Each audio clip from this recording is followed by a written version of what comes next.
আমাদের সমাজে বেশ কিছুদিন ধরে বৈবাহিক ধর্ষণ বলতে নতুন একটা টার্ম এবং পরিভাষা চলে আসছে। ইসলামী শরিয়াতে বৈবাহিক ধর্ষণ বলতে কোনো কিছু আছে কিনা এবং এ সম্পর্কে ইসলামী শরিয়ার দৃষ্টিভঙ্গি কি, আজ আমরা সে বিষয়ে কথা বলার চেষ্টা করব ইনশাআল্লাহ তাআলা।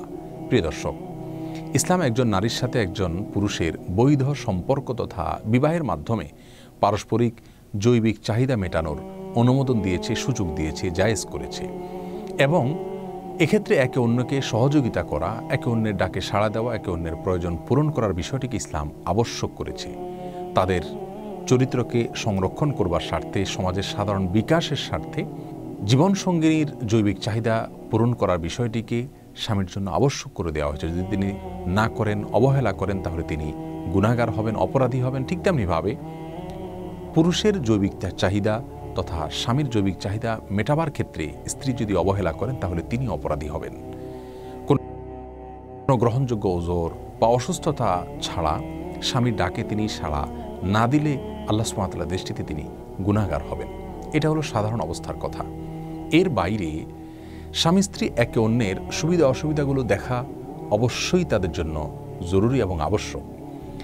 যদি কোনো স্বামী তার স্ত্রীর প্রতি অবিচার করেন, জুলুম করেন, তিনি পারছেন না, তারপরও তার উপরে কোনো কিছু চাপিয়ে দেন, একইভাবে স্ত্রী যদি স্বামীর উপরে জুলুম করেন, তাহলে সেটাকে ইসলাম সম্পূর্ণরূপে হারাম করেছে। ইসলাম জুলুম সকলের জন্য হারাম করেছে। আল্লাহ সুবহানাহু ওয়া তাআলা নিজের প্রতি নিজে জুলুমকে হারাম করেছেন। তাহলে স্বামীকে স্ত্রীর উপরে জুলুম করার অনুমোদন দেওয়ার প্রশ্নই ওঠে না।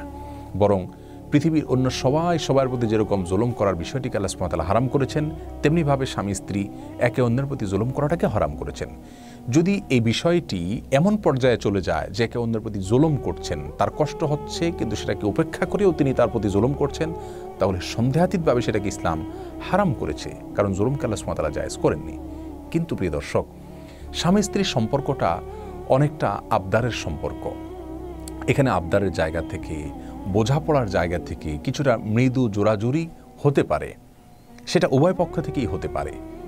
সেটাকে তারা কিন্তু নিজেদের মধ্যকার যে অধিকার আছে, আবদার আছে, সেই হিসাবে তারা দেখে থাকেন বেশিরভাগ ক্ষেত্রে, কিছু এক্সেপশনাল ঘটনা বাদ দিলে। এগুলোকে যদি আপনি বৈবাহিক ধর্ষণ বলে সমাজে পরিচিত করেন, প্রতিষ্ঠিত করবার চেষ্টা করেন, তাহলে কিন্তু দাম্পত্য জীবনের যে সম্পর্কগুলো, দাম্পত্য সম্পর্কগুলো, এগুলো কিন্তু এমনিতে ঠুনকো হয়ে গেছে, আরও অনেক বেশি ঠুনকো হয়ে যাবে। এমনিতেই পরিবারগুলো ভেঙে চুরমার হয়ে যাচ্ছে এবং কোনোভাবে টেকসই হচ্ছে না। সেখানে একের বিরুদ্ধে অন্যকে আপনি উস্কে দেন, তাহলে কিন্তু সম্পর্কগুলো আরও বেশি ঠুনকো হয়ে যাবে। মনে রাখা উচিত, স্বামী স্ত্রী একে অন্যের প্রতি আবদার চলে, কিছুটা মৃদু জোরাজুরি চলে, যদি জুলুমের পর্যায়ে না চলে যায়, তাহলে সেটাকে খুব বেশি খারাপভাবে দেখাবার কোনো সুযোগ নেই। আমরা যদি দেখি, অনেক সময় স্ত্রী কিন্তু স্বামীকে একরকম জোর করে মার্কেটে নিয়ে যাচ্ছেন বা কোনো কিছু কিনতে তাকে একরকম জোরাজুরি করছেন এবং সেই জোরাজুরিটাকে তারা পরস্পরের প্রতি অধিকার, তাদের পরস্পরের আবদারের জায়গা থেকে করছেন। এটাকে কিন্তু কেউ বৈবাহিক ডাকাতি বলে অভিহিত করেন না। স্ত্রী যদি তার স্বামীকে কিছু কিনতে বাধ্য করেন, স্বামী কিনতে চাচ্ছেন না, তারপরে জোরাজুরি করলেন আবদারের জায়গা থেকে, আর তারপরে স্বামী সেটা কিনলেন, তাহলে এটাকে কিন্তু ডাকাতি বলা হয় না। স্বামীর কাছ থেকে টাকা চাইলেন, দিলেন না, তিনি একটু জোর করেই নিলেন।